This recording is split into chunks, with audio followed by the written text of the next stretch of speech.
Ready to supercharge your data and understand exactly how users are clicking and buying on your website. Alright, let's dive into setting up Google Tag Manager, or GTM, for precise click and sales tracking. First, you'll need a Google account. Head over to Google Tag Manager, create an account, and create a container for your website. Select Web to specify the environment. Next, you'll get to snippets of code. the first for your website's head section, and the second for the body. Paste these into your website's code. This connects GTM to your site, allowing it to receive and execute your tracking instructions. Let's start with click tracking in GTM. Go to Tags and click New. Choose a tag type. Select Google Analytics Universal Analytics Tag to track your sales, or Google Analytics GA for configuration to track your conversions using Google Analytics. For properties, give your tag a descriptive name, like GA for sales tracking.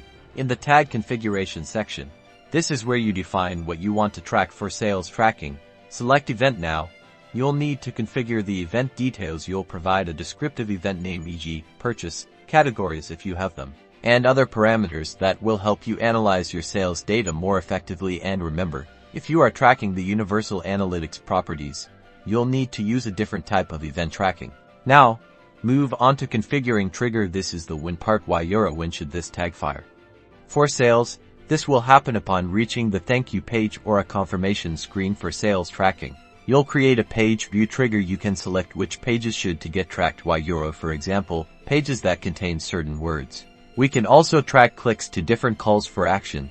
We need to set up a click trigger. Select all elements to track all the clicks of the website. Now, it's time to publish. Click the Submit button in the top right corner to publish these changes. Remember to add a meaningful name and description to publish the changes. And there you have it. With a bit of setup, you can easily track clicks with the help of GTM. You can finally grasp how users interact with your website and then leverage that data to make decisions. Happy tracking!